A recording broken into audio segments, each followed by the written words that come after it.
¿Cómo están? Bienvenidos a un capítulo más de Escena del Crimen.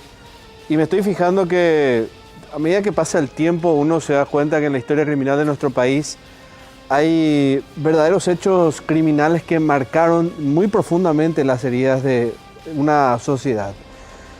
Y llegamos al punto de recordar esta noche el caso de Gilda María Estela Vargas, uno de los secuestros que dejó un precedente nefasto en nuestro país con una banda incipiente que ya había mal logrado un hecho anterior de secuestro de un grupo, bueno, tres en realidad, pero uno de los que también sonó y se mediatizó bastante, que es el caso de Christian Scher. Y sí tenía en su haber en ese entonces ya otros hechos ocurridos en la Argentina, se los buscaba ya, hablo de la banda de Lorman, de Barzuk, entre otros, que ya en ese entonces comenzaban a sonar por parte de la Policía Federal y, de la Argentina y también la propia, la nuestra. Pero aquí es como que comenzaban a golpear recién y se les iba conociendo como un grupo bastante peligroso, porque inclusive poco después se los había asociado también a ellos con el secuestro de Dalia Scapini, entre otros hechos punibles que ocurrieron en el país, y casi todos mal logrados.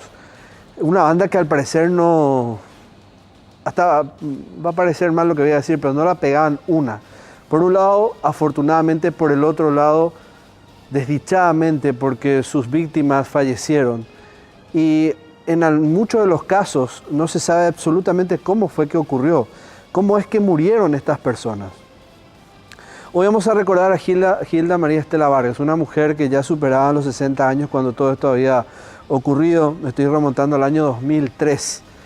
La producción comenzó a escarbar en los archivos policiales, fiscales, en los periodísticos, para recordar un poco este hecho que a todos nos traía de alguna u otra manera desconcertados en qué es lo que estaba pasando, porque todavía no teníamos al EPP debidamente formado en la cabeza. Teníamos en aquel entonces a una banda de choré que se atribuían atracos, asaltos. Estaba lo de María Edith Bordón de Bernardi, que pasaría en 2004, antes de eso pasaría el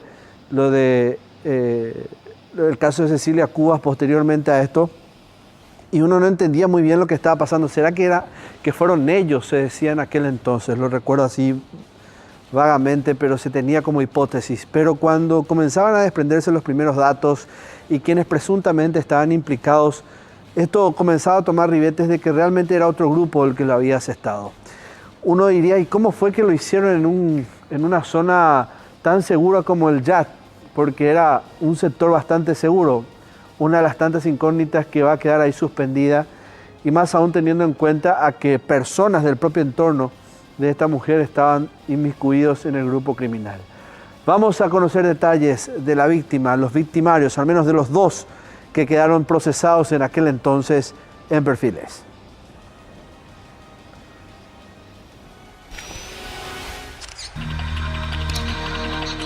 Perfiles. Víctima. Nombre: Gilda María Estela Vargas. Edad: 59 años. Nacionalidad: paraguaya. Domicilio: Fracción Colinas, Barrio Cerrado del Yacht y Golf Club Paraguayo, Lambaré. Profesión: empresaria. La mujer fue secuestrada en agosto del 2003. Sin embargo, su cuerpo se encontró recién casi 8 años más tarde, en febrero del 2011. Victimarios: nombre: Robert Rafael Sanabria Arce. Edad: 30 años. Nacionalidad: paraguaya. Domicilio: Barrio Puerta del Sol, San Antonio. Profesión: guardia de seguridad. Se encargó de esconder el cadáver de la víctima en el patio de su vivienda. Fue asesinado en la cárcel días antes del juicio. Nombre: Pablo Duarte Vera. Nacionalidad: paraguaya. Domicilio: Lambaré. Profesión: jardinero. Único condenado en el caso. El tribunal le impuso 6 años de prisión por el secuestro. Él aseguró ser inocente.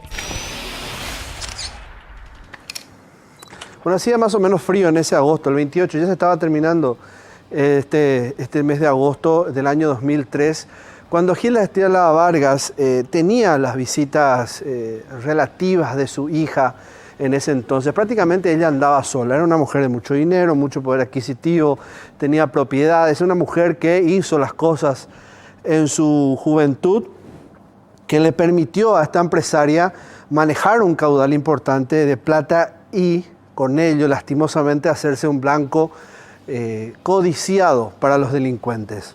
¿Cómo se filtró la información? O sea, ¿cómo es que le llega la información a Carro Córdoba, a Barzuk y a otros? Y eso la policía, con el tiempo, es como que le costó dibujar cómo es que llegan a contactarse los empleados de Hilda con Carro Córdoba, con la banda de argentinos, ¿no? Con Lorman, con Barzuk. Pero de todas formas el punto estaba en que ellos fueron las piezas claves en aquel entonces para saber cómo iban a vulnerar a Hilda Estela Vargas, que de hecho no era muy difícil, ella vivía sola. Esto pasó en aquellos finales de agosto del año 2003.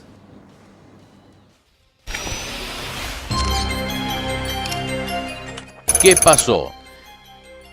Era una tranquila noche del 28 de agosto del 2003. La propietaria de un local gastronómico, Hilda María Estela Vargas, residía en uno de los barrios cerrados más seguros y exclusivos de la periferia de Asunción, el Yacht y Golf Club Paraguayo, fracción Las Colinas, en el distrito de Lambaré. Lo que ella no sabía es que desde hacía algún tiempo venía siendo vigilada y muy de cerca. Su jardinero, un jovencito de su entera confianza, y su propio custodio serían sus verdugos, quienes se unirían en complicidad con un grupo ya establecido y conocido de secuestradores de talla internacional, que había traspasado nuestras fronteras poco tiempo antes. El día siguiente del plagio, Hilda María Ayala, hija mayor de la empresaria, recibió una llamada en su celular. Era su madre, quien le confirmaba que estaba secuestrada. Unas horas después se iniciaron comunicaciones con las personas que la tenían, ¿verdad? Y dentro de lo que fue el secuestro, ella fue tomada de su propia residencia, de su domicilio, donde vivía sola. Y dentro de lo que fue la logística del secuestro, también tuvo participación una persona de confianza de la familia, que era el jardinero. Su familia contrató al israelí Darío Carmel, experto en temas de secuestro, y un día más tarde, el 30 de agosto, recibieron otra llamada. En esta ocasión, la víctima advirtió que el jardinero y el guardia de seguridad estaban implicados. Pablito, el jardinero, y el guardia están metidos en esto, fueron sus palabras. A partir de las comunicaciones, en una de ellas, específicamente la del 30 de agosto, del 2003, se produce una comunicación telefónica y en donde la propia señora se comunica con su hija, en este caso, y le indica que ella había sido tomada con participación del guardia de seguridad que cubría la zona. El 2 de septiembre, los captores nuevamente hicieron contacto con sus familiares y por última vez les dejaron hablar con ella antes de negociar su liberación. Esa fue la última señal de vida de Hilda Estela. La prueba de vida la habíamos tenido días previos por comunicación. El día de la entrega la señora efectivamente se comunicó, le pasó el teléfono uno de los captores a su hijo y le dijo que suerte que se iba a terminar eso y que ese día iba a ser liberada. Tenemos que tener en cuenta que era el año 2003, no teníamos tanta tecnología o no contábamos con tanta metodología como se cuenta hoy. En realidad ese fue un caso que fue asignado de manera específica por el fiscal general, el doctor Latorre, a mí, y después se fueron designados otros compañeros, entre el doctor Juan Claudio Gaona y Ever Ovelar también. Ella era la tercera víctima de esa sucesión de crímenes aquel año, pero no sería la última. No obstante, se convertiría en la primera con fatal derivación en ese periodo negro de secuestros que vivió nuestro país entre los años 2003 y 2004. El rescate pagaron en 2 ocasiones y la familia desembolsó en total más de $64.000 a los secuestradores. pero la mujer nunca fue liberada. Los investigadores realizaron varios rastrillajes en la zona de San Antonio en busca de la mujer, sin resultado alguno. La señora María Estela Vargas fue asesinada por esta gente y enterrada en la zona. A pesar de la insistencia de los investigadores y el Ministerio Público, habíamos recabado punta por punta San Antonio, pero jamás pudimos llegar hasta el cuerpo de la señora porque la habían enterrado posteriormente. Después de varios años, ustedes verán, fue encontrado el cuerpo de la señora justamente en la casa donde vivía este señor que fue asesinado en la cárcel, que fue guardia de seguridad de apellido Sanabria. La larga odisea de la familia en busca de justicia y paz en la tumba de la mujer se extendió por largos 7 años y 6 meses, hasta que finalmente, en febrero del 2011, encontraron sus restos. Esto luego de la intervención de una testigo clave que en el momento del hecho tenía apenas 17 años y tras casi 8 años decidió romper el silencio.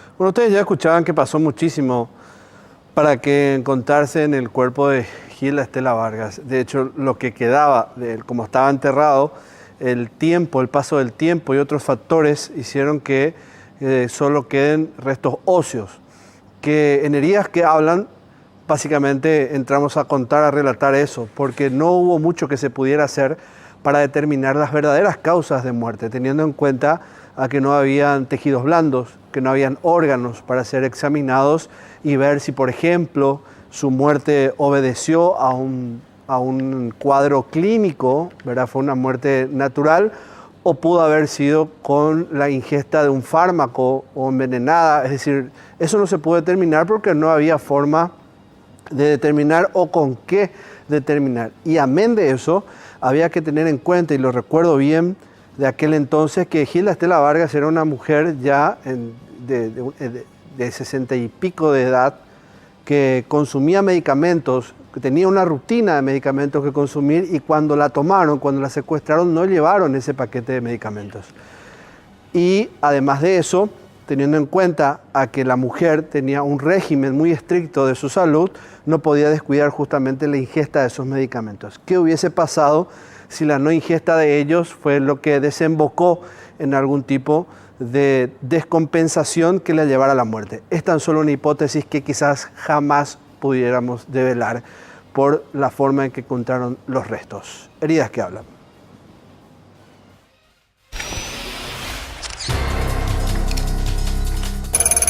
Heridas que hablan. Completamente esqueletizado, fue encontrado entre 2 colchonetas el cadáver de Gilda María Estela Vargas en una fosa común cavada en el patio de la vivienda de Robert Rafael Sanabria Arce en el barrio Puerta del Sol de San Antonio. De acuerdo a la inspección forense, los restos óseos no presentaban rastros de la acción de algún tipo de arma, es decir, no presentaban rotura alguna. Esta circunstancia hizo imposible determinar la causa de muerte. Hicimos la identificación, el Ministerio Público contaba con toda la parte médica de la señora, también la parte odontológica. Se pudo reconstruir el esqueleto que estuvo prácticamente completo.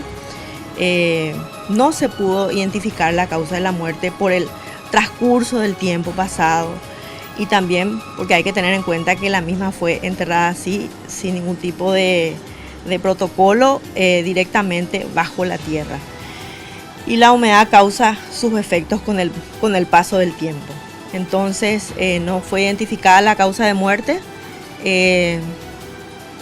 y la identificación se hizo casi de manera inmediata porque se la pudo identificar a través de su registro dentario que tenía completo, y toda la parte, ella tenía algunas operaciones en la cadera, entonces... Tenía un tornillo también. Exacto, eso encontramos todo y se pudo identificar que era la señora Gilda. Más de 7 años el cuerpo de la mujer se mantuvo enterrado casi a 2 metros bajo tierra, por lo que en el momento del hallazgo no contaba ya con tejidos blandos para determinar el mecanismo de muerte, explicaron los profesionales del Ministerio Público. El cuerpo de la empresaria fue reconocido gracias a un metal que llevaba incrustado en una de las piernas, producto de una operación a causa de una fractura. Eduardo Cañete, antropólogo forense, ¿es el metal este que escuchamos el que te fue clave a vos para identificar o hubo otros aspectos, otras características en lo óseo que ayudó a confirmar todo?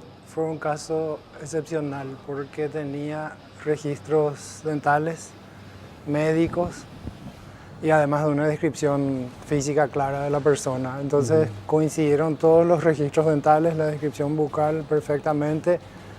También tenía varias fracturas de costilla que ocurrieron ante mortem, todas con signos de sanación, con callos óseos, y el hueso en el pie justamente que tenía una placa de metal con tornillo que se le había colocado ahí para mantener ese hueso en lugar, ¿verdad? Y todo, absolutamente todo coincidió, entonces fue una identificación, digamos, el 100%, que no se da todos los días, así superando la odontología y el ADN que llegan al 99% de certeza. En este caso ya coincidió el sexo, la edad, la estatura, todo el registro dental y médico. Entonces, o sea, contaban con toda una cantidad de registros sí, que fueron fundamentales y claves, ¿verdad? Digo, por la cantidad más que por lo puntual de cada uno, sino la cantidad hicieron todo. La cantidad y lo puntual que era cada uno, ¿verdad? Porque escribían exactamente cuál costilla y había radiografías del tórax con cada costilla que fue fracturada. La disposición de los huesos ustedes los encontraron tal cual, o sea, ahí o hubo que rearmar todo una vez que se hizo la exhumación de los restos. A mí se me llamó, era el sitio, pero una vez que ya habían excavado, eran los criminalistas, ¿verdad? Yo de ahí me retiré, ¿verdad? Porque ya no había mucho que podía hacer, es decir, a mí no se me llamó antes para organizar. Se hubiese preservado de otra forma. Se hubiera hecho de otra forma y realmente ellos no son expertos en arqueología, ¿verdad? Y bueno, en un país donde no existe la carrera es difícil este tema. Pues ahí se desenterró como cualquier cosa. Bueno, se hizo lo que se pudo, ¿verdad? De acuerdo a los medios, ¿verdad? Mi reclamo es que nunca posteriormente los fiscales se acuerdan de hablar de esto y organizarse de forma responsable, digamos, para futuros casos. Bueno, tuvieron que rearmar entonces eso en laboratorio. Sí, recibimos todo en la morgue y ahí entonces coloqué todo en posición anatómica para hacer el estudio correspondiente. Una consulta ya a nivel general. ¿Por qué cuesta determinar la causa de muerte en los restos, verdad? ¿Por qué costó tanto eso? ¿Qué proceso pasó ese cuerpo que no pudo permitir a los profesionales determinar, bueno, esta mujer fue asfixiada, estoy citando simplemente posibilidades, asfixiada mecánicamente, fue envenenada, murió a consecuencia de la no ingesta de tal o cual fármaco? Claro, y bueno, eso ya, si desaparece el tejido blando ya no es posible el estudio del hígado o corazón para ver si hay rastros de alguna causa de muerte ahí. Entonces, al no encontrarse huesos rotos en el momento, ¿verdad? Peri-mortem, no se puede decir que murió a causa de golpe. En el proceso natural de descomposición de un cuerpo, ¿cuánto pasa bajo tierra? ¿O eso tiene mucho que ver con el factor climático también? Tiene que ver mucho con el factor climático. Pero varía mucho, varía mucho. Pero hablando de una probabilidad o de unos extremos a variantes, en 3-4 días comienza ese proceso de descomposición. Bueno, el proceso empieza de inmediato, ¿verdad? El cuerpo, una vez que cesan las funciones vitales, ya nada se está renovando, ¿verdad? Pero el tema de esqueletización vendría después de mucho tiempo, después de 2 años o más. 2 años o más, eso ya queda sin tejido. Sí, porque ya vimos en otros casos donde se encontraron personas desaparecidas con menos de 2 años y todavía había tejido blando, ¿verdad? Pero podemos ponerle un promedio de 2 años. No, más, sí, a partir de ahí, a partir de ahí. No, digo, bueno, claro que esto no es tu campo, ¿verdad? Pero simplemente haciendo un poco de catarsis, el trabajo fue bastante dificultoso en aquel entonces, pasaron 4 años y tal vez si es que eso se lograba en poco tiempo más, se hubiese sabido más sobre la muerte de Hilda, ¿verdad? Bueno, excelente trabajo, Bueno, muchas el antropólogo Eduardo Cañete, ya prácticamente un panelista en escena del crimen. los detalles claves que él suele encontrar en el reconocimiento de los restos generalmente suman a la hora de hacer una intervención policial y Ministerio Público, por sobre todas las cosas, para la conclusión de un hecho. A la vuelta de la primera pausa vamos a tener los detalles de la identificación, con la continuidad de la identificación y cómo comienza la policía y el Ministerio Público a identificar a cada uno de los integrantes de este grupo.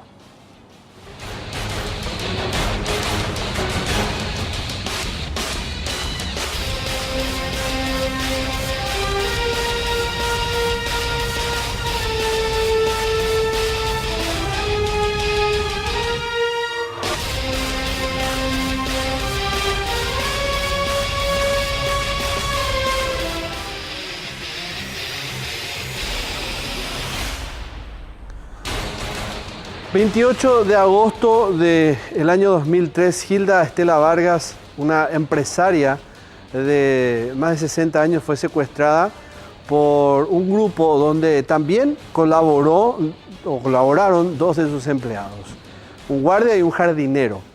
Una guardia de una empresa privada. Ella vivía en ese barrio cerrado del Yat, en zona de Lambaré, y aunque se supone que ese es un barrio bastante seguro por lo cerrado que es, de todas formas igual fue penetrable para este grupo de secuestradores, que en aquel entonces se decía que ella fue golpeada para que quede inconsciente y poder finalmente llevarla. Vivía sola, que fue algo que facilitó bastante al grupo para poder tomarla. Comenzaron a darse llamadas por parte de los secuestradores, siempre utilizando el teléfono de la víctima.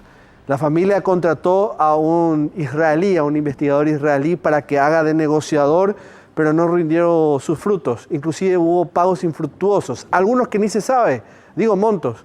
¿Dónde terminaron? Desaparecieron como si nada. Y para peor, ella fue asesinada o murió la víctima en el transcurso del secuestro. Después de mucho tiempo se encontraron los restos de Hilda Estela Vargas enterrada en una zona de Central y no se pudo determinar la causa de muerte. Hipótesis hay muchas. ¿Cómo se da el secuestro? ¿Cómo comienzan las negociaciones? ¿Cómo se dan los primeros pagos? Así comienza el momento de mayor estrés para la familia de la señora Hilda Estela Vargas, que en ese momento estaba comandado no solo por israelí, porque su propia hija tenía que tomar las decisiones en aquel entonces.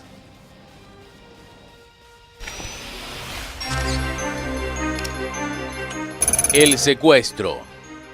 5 días duraron los contactos entre secuestradores y familiares de Hilda Estela. Durante ese periodo se hicieron 2 entregas de dinero, una de $37.000, de los cuales desaparecieron $25.000 que no cobraron los secuestradores ni devolvieron a la familia, y otra de $20.000 que ya quedaron en manos de los raptores. El caso tuvo abrumadoras evidencias entre cartas y llamados telefónicos en los que habló la propia Estela Vargas. El calvario de la familia, si bien se inició el 28 de agosto, se extendió hasta el 3 de diciembre, cuando hicieron la segunda entrega pese a no tener más contacto con la mujer. La noche de la entrega. El 2 de septiembre se entregaron los $37.000, $25.000 de los cuales desaparecieron para siempre, y no precisamente llevados por los secuestradores o los familiares de la víctima. El dinero fue llevado por José Demetrio, a quien uno de los secuestradores iba guiando por teléfono acerca del lugar donde debía dejar el dinero. Una de ellas se produjo, si mal no recuerdo, entre el 30 al 31 de agosto o el 2 de septiembre. En esa comunicación que fue seguida muy de cerca por el Ministerio Público, se realizó la entrega a orillas del río Paraguay, en una calle que da al río en la zona de San Antonio. Lo triste fue que parte de la suma que había sido marcada, previamente autenticada y presentada al juzgado de garantías, fue encontrada por el equipo al día siguiente. Nosotros permanecimos por varias horas en la zona y ellos indicaron que la señora iba a ser liberada en breve. Pasaron las horas y no ocurrió así. Y en horas de la mañana fuimos hasta el lugar donde se produjo la entrega y encontramos parte del dinero. ¿Eso quiere decir que otras personas llevaron el dinero? Probablemente no haya sido tomado ese dinero. La verdad que es un misterio lo que aconteció. Lo cierto y lo concreto es que encontramos casi la mitad de la suma de dinero entregada en poder de unos pescadores que manifestaron encontrar la bolsa negra al día siguiente con esos dólares marcados. El lugar de la entrega tiene una visualización perfecta desde el portón del puerto de Jikal, donde se ve todo como si fuera inclusive un escenario de teatro, con mucha luz. En el puerto de Jikal estaba de guardia otro uniformado de la empresa Avispón, para la cual trabajaba Robert Sanabria. Entregaron por segunda vez. La familia no se dio por vencida y fue a cumplir con una segunda entrega de dinero. Se había realizado entre los días 7 y 8 de septiembre, cuando entregaron otros $20,000 que dejaron en una casa abandonada del Yachty Golf Club, con el secuestrador que iba dando órdenes vía teléfono a uno de los hijos de Estela Vargas. Probablemente ellos hayan tenido miedo y por eso no tomaron el dinero, es una de las sospechas que tenemos. Se produjeron las comunicaciones y la familia tomó la decisión de volver a hacer la entrega. Ya esa fue una decisión familiar, pero esa entrega se hizo ya sin prueba de vida. Esa entrega se realizó en las inmediaciones de la casa de la señora, en una casa no concluida, hoy día sí ya está concluida, en una construcción, y sí, efectivamente ese dinero fue tomado. A partir de ese momento nunca más tuvimos datos de la señora ni del grupo. El secuestrador exigió que estuvieran los 4 autos de los hijos de Estela frente a la casa. Decían que querían ver a todos allí. Si es que podían ver la casa y los autos es porque estaban cerca de allí. Podían visualizarla perfectamente. Cuando estuvieron allí los 4 autos, recién les dio las instrucciones. Entregaron los $20,000 y allí se recibió el llamado que decía que Hilda Estela Vargas estaba en Villa Hayes, que fueran a buscarla, que llevaran oxígeno y ambulancia porque estaba mal de salud. Nunca la encontraron. El 2 de septiembre fue la última vez que los familiares tuvieron señal de vida de la mujer. El hallazgo del cadáver de Hilda Estela Vargas se da a casi finales del mes de febrero, pero del año 2011. 8 años después, recién se pudo dar con el cuerpo, cuando ya todo el mundo pensó de que este caso comenzaba a tomar las mismas características de también el fallido secuestro de Christian Scher, que lastimosamente hasta hoy día no hay novedades con respecto a sus restos óseos, algo que el padre sigue reclamando. ¿Por qué cito a Christian? Porque se trataría del mismo grupo, es la presunción fuerte que se tiene. Y ya en algún momento vamos a también a hablar sobre el caso Scher. Se dio después de mucho tiempo y porque una de las personas que en aquel entonces era menor de edad decidió contar la historia, decidió confesar qué pasó.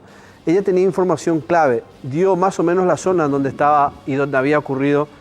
Fueron ellos a constatar y efectivamente en la ciudad de San Antonio estaban enterrados los restos de Hilda Estela Vargas.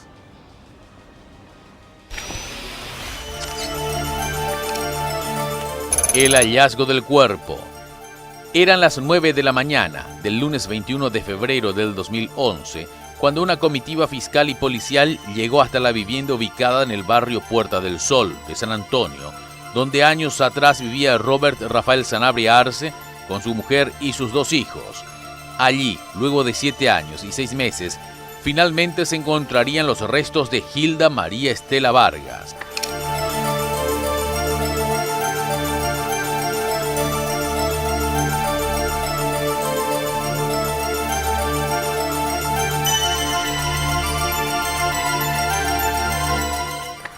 Fracción Puerta del Sol de San Antonio, es aquí donde hace 15 años fue traída Hilda Estela Vargas. En este mismo sitio, aquí atrás, donde podemos observar ahora mismo, vivía Robert Sanabria, acompañado de su esposa y sus 2 hijos, según los vecinos nos comentaban, llevaban una vida completamente normal, excepto una noche donde hubo movimientos llamativos, muy llamativos. Hoy día podemos observar de que es prácticamente un bosquecito. Nos comentaban que la casa está ubicada aquí en el frente mismo, pero fue demolida y fue en la parte de atrás donde finalmente es encontrada, luego de 8 años de búsqueda, Hilda Estela Vargas. Sus restos ya estaban completamente esqueletizados para entonces. En las primeras excavaciones, los intervinientes encontraron el cráneo envuelto en una ropa de lana. Un poco más profundos, sus restos completamente esqueletizados se encontraban envueltos en una colchoneta. En realidad todos sabíamos que algo estaba pasando en esa casa, pero más mi vecino que está acá, ellos lo que veían como en la noche el señor solía cavar en el fondo y llevaba la arena más hacia allá, en el fondo llevaba la arena. Él mismo hizo el hoyo. Él, el muchacho, Robert Sanabria, él fue el que solía cavar en la noche y algo estaba pasando. También yo tenía una amiga que que es amiga de él, que solía visitarle y de un tiempo él ya no quería que le visite. Ya su señora no vivía más ahí y solían tomar tereré y eso ahí, pero de un momento a otro ya no quería que le visite. O sea que él estaba teniendo luego ya movimientos extraños durante ese periodo. Sí.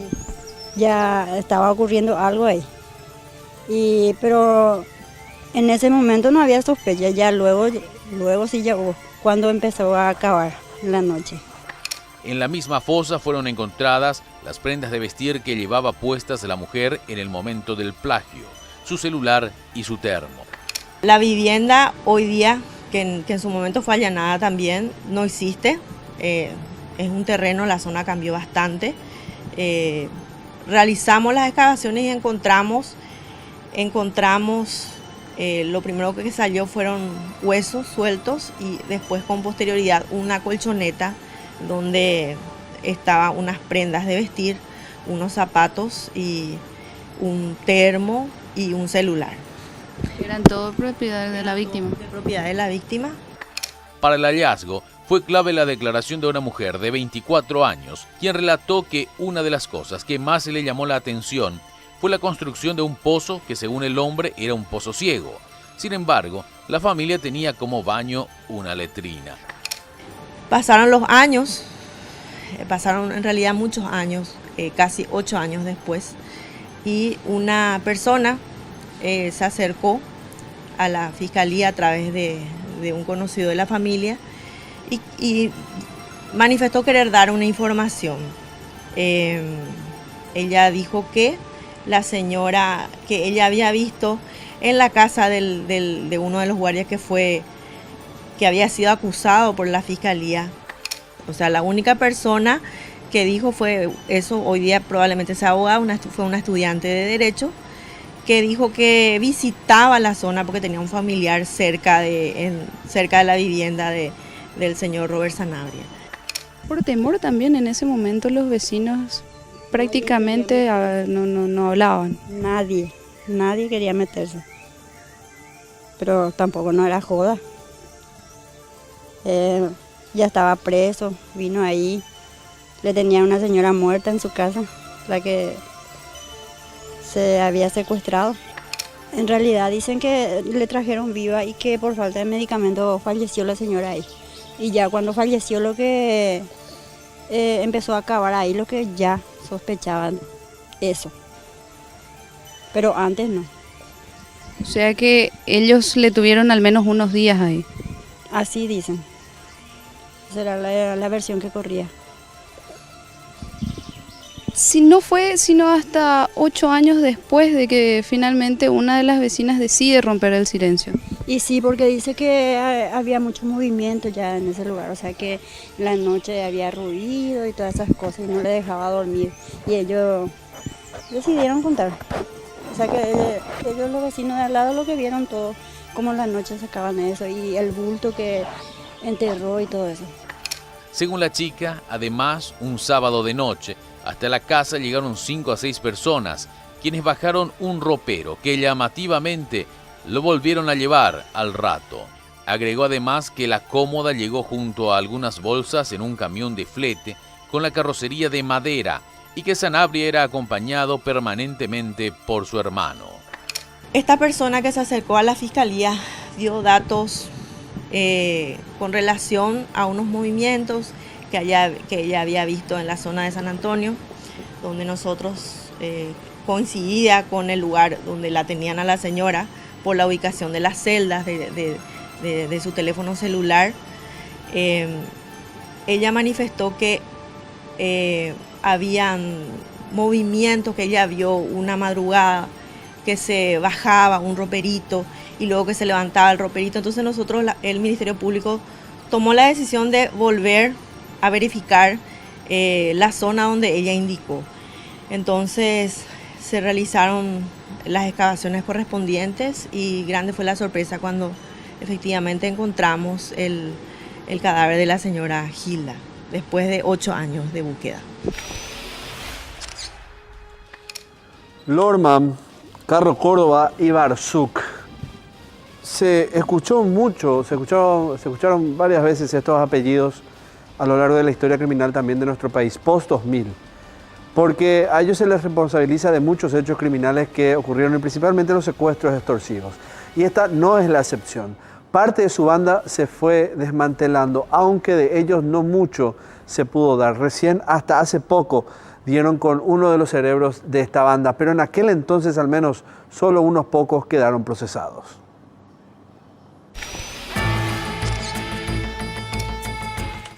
La investigación. Con los previos secuestros y los identikits realizados por la policía, los investigadores empezaron a sospechar de que podría tratarse del mismo grupo como autor de estos crímenes. La investigación continuó, desde luego que la efectividad se le dio gracias también a los medios de comunicación, porque gracias a la prensa nosotros pudimos hacer que la imagen del camión salga a la luz pública. También la gente que de los distintos lugares comenzaron a llamar, a colaborar. Y recuerdo que recibimos una llamada, un superior nuestro recibió una llamada y me informó de que me fuera hasta el barrio Marangatú de zona norte de Fernando La Mora. Me dieron la dirección, llegamos ahí y hablamos con la persona que le había alquilado la casa, a la persona que introdujo el camión tumba, con la cual fue trasladada posteriormente la señora María Mercedes Liceche. Recuerdo esta persona era una persona muy inteligente, tenía una muy buena memoria visual y pudimos confeccionar un identikit muy, muy importante para la investigación en ese momento, porque puede lograr detallar las facciones casi precisas del que posteriormente iba a ser uno de los secuestradores. Corría la sospecha. Y recibo una llamada telefónica por parte del jefe de investigaciones de la ciudad de Encarnación, cuando eso era el comisario Aristide Villalba, y me dice de que me iba a enviar una fotografía. Comparamos con el identikit y legalmente era algo increíble la semejanza que tenía nuestro identikit con la foto de Néstor Horacio Barzuk.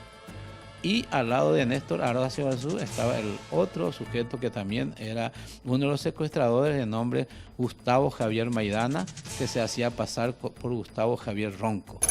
Estaban cerca de la víctima.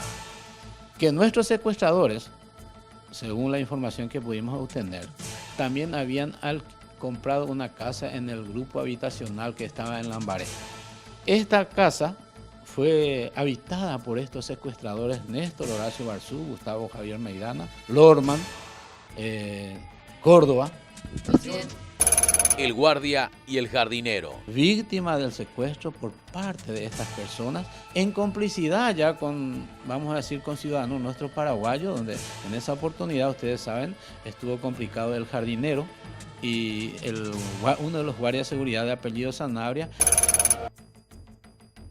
Días posteriores se encontró en la casa una carta, una esquela arrojada en el jardín de la residencia, donde decía: si quiere hablar con su mamá, llame al número 0971-913-278. Se hicieron las pericias correspondientes y resultó que la letra coincidía con el puño y letra del jardinero de la casa. Y eso fue uno de los principales elementos que nosotros tuvimos en cuenta, además de la manifestación de la propia señora. Era un número de teléfono que tuvo comunicación con el teléfono del guardia.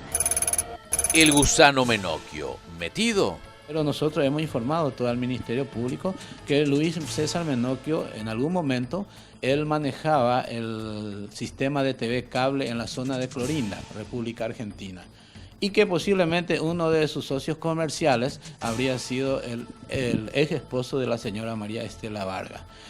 Hubo una diferencia, terminó esa empresa, y que tal vez pudo haber sido uno de los motivos por la cual secuestraron a la señora María Estela. O sea, sería una de las presunciones del investigador. ¿La mataron porque los conocía?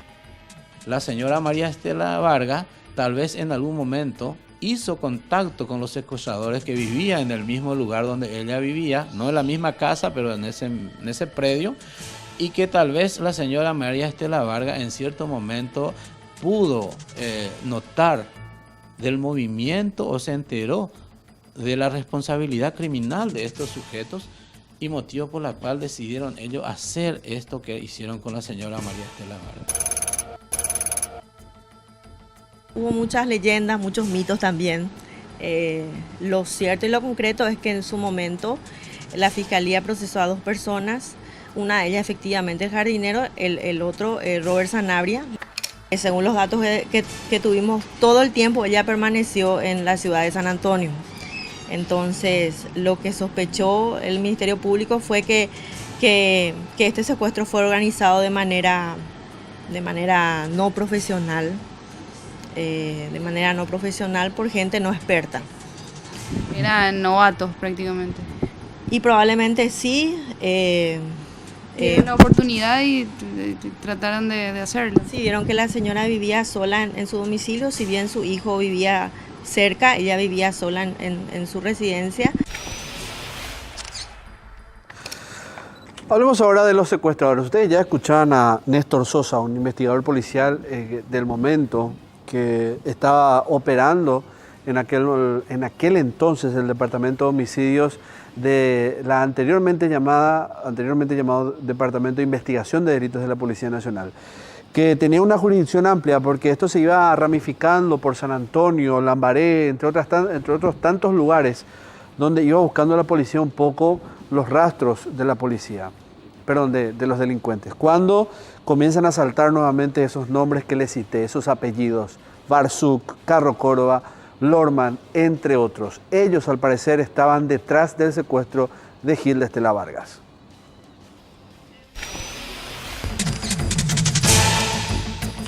La banda de secuestradores. Varios argentinos se integraban la banda de secuestradores que supuestamente cruzaron la frontera hacia nuestro país para realizar una serie de secuestros, entre los que figuran 4 ligados unos a otros por ciertas pistas que, según la policía, llevaba a ellos.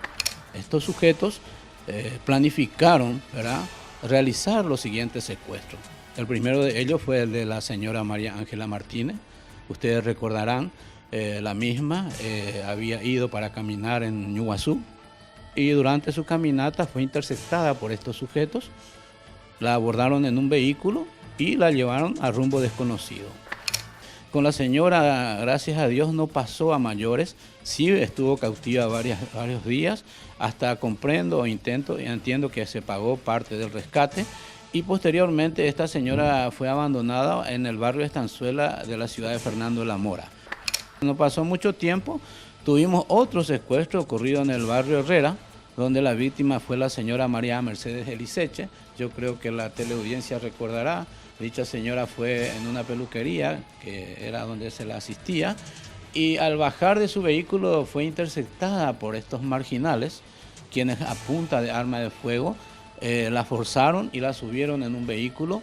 También efectuaron disparos para evitar que ciertas personas que estaban en un copetín ahí tomando algo, intervinieran para socorrer a la señora María Mercedes Liceche y posteriormente la llevaron también con rumbo desconocido. Pasado un tiempo, también entiendo que se pagó un rescate. Recuerdo que el primer rescate fue pagado aquí en el barrio 29 de septiembre de Villa Elisa. Se hizo los seguimientos, ese rescate fue recogido por una persona que en ese momento, a través de ciertas personas que lo vieron, pudimos realizar y confeccionar un identikit. Posteriormente, la víctima, recuerdo, fue llevada en un camión tumba hacia la zona de Alberdi y abandonada a orillas del río. Cristian Carro Córdoba era hasta octubre del 2004 uno de los más buscados secuestradores en Argentina. Sus delitos trascendieron fronteras, alcanzando más de 70 en su legajo. El delincuente fue detenido en la localidad de Vicente López, con documentos paraguayos, a bordo de un Peugeot 306 y armado con una pistola 357 Magnum y otra Glock calibre 40. Con su mujer trabajando en la prefectura, violaba con gran facilidad los esquemas fronterizos. Oriundo de Gualeguay, allí se refugiaba cuando las cosas se ponían difíciles en Buenos Aires. Sus primeros pasos en el mundo de la delincuencia los dio con Lorman, perpetrando robos a bancos. Otro de los integrantes era Néstor Horacio Barzuk, condenado por varios de los hechos, entre los cuales se declaró culpable del que involucró a Christian Scher, hijo de un ex ministro argentino. En sus inicios, Lorman, que es oriundo de Concordia, se dedicó al robo de ganado en Entre Ríos, a asaltar supermercados, bancos y camiones blindados, hasta que a mediados de los 2000 comenzó a realizar secuestros extorsivos. Pedro Silva, Rodolfo Lorman Basualdo y otros tantos nombres fueron los que usó en su raíz delictivo. La cantidad de argentinos yo creo que llegaron a ser 10 a 12. No recuerdo bien ahora los nombres de todo por el tiempo transcurrido, porque acá nosotros estamos olvidándonos de otro secuestro ocurrido, que fue el secuestro del ganadero Sebastián Llano, justamente también por este mismo grupo, donde también hay implicancia de funcionarios hasta de la policía en ese momento, la Policía Nacional. El grupo supuestamente ingresó al país con la venida de un compatriota de ellos y se instaló por varios meses en Paraguay. Todo esto se inició cuando, vamos a decir, vino a nuestro país un ciudadano argentino que llegó a ser ministro de Salud en la provincia de Corrientes de la República Argentina, el señor Pedro Scher. Este señor vino a habitar acá en nuestro país en un complejo habitacional en Lambaré, recuerdo, según las investigaciones que hemos hecho, y según lo que pudimos recabar en ese momento, estos sujetos secuestradores de nacionalidad argentina vinieron con el propósito de secuestrarlo a él. Este intento fue fallido en ese momento, según las averiguaciones, las investigaciones realizadas, porque lo trataron de secuestrar al señor y de alguna u otra forma él pudo evitar eso. Según también habíamos recibido información de que él habría recibido disparos de arma de fuego. Hacemos el último corte en escena del crimen y al volver, ¿cuántos años recibieron los identificados y procesados en aquel momento? En breve.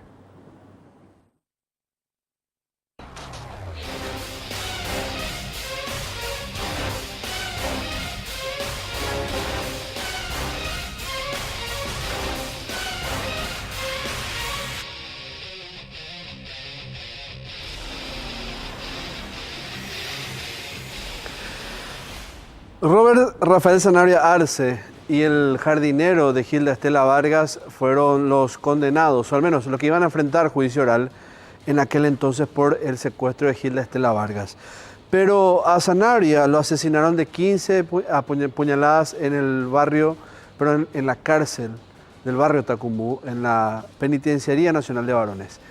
Se sospecha que eso fue una quema de archivo que provino de los propios delincuentes, teniendo en cuenta que él había prometido en el eventual juicio confesar todo el crimen y dar los nombres de todos los que integraban el grupo. Le hicieron un pase de factura. El que sí llegó a juicio es este hombre Pablo Duarte Vera, el guardia de seguridad, el jardinero, perdón, y que sí fue condenado a 6 años de cárcel. por solo 6 años de cárcel. Y ya después, en el año 2008, en el 6 de julio, ya compurgó pena y quedó finalmente libre de todos estos hechos. ¿Qué pasó del resto de la banda? Y nada. Solo los rumores que había con respecto a que estos 3 argentinos, Farsuk, Lorman y Carlos Córdoba, eran los que estaban detrás. Fueron los cerebros, según la sospecha siempre de la policía y de la fiscalía, del secuestro y homicidio de Hilda Estela Vargas. Y no solo de ella, el secuestro de María Ángela Martínez, el secuestro y muerte también de Christian Scher. Son algunos solo de los casos que se maneja en torno a lo que habría ocurrido en aquel entonces. Y también se sospecha, o se sospechó en algún momento, que el secuestro y muerte de Amin Riquelme pudiera estar conectado tal vez a este grupo, pero eso no se pudo probar. Así llegamos nuevamente al final de Escena del Crimen. No se olvide que puede volver a vernos todos los sábados de 11:30, a partir de las 11:30 aquí, siempre por las pantallas de Unicanal. Antes de despedirme, muchas gracias nuevamente a los amigos de Óptica Carrón, que siempre están conmigo, siempre me acompañan en el día a día en la labor. Pasen a visitarnos en Cerro Corá y Tacuariay. La familia Costa Imas va a pasar a deleitarles con las nuevas gamas que vienen para este fin de año. Las fiestas están ahí a un paso y usted puede ir a elegir los mejores regalos para su familia. Cerro Corá y Tacuari. Nos despedimos prometiéndoles reencontrarnos con un nuevo capítulo la próxima semana. Hasta luego.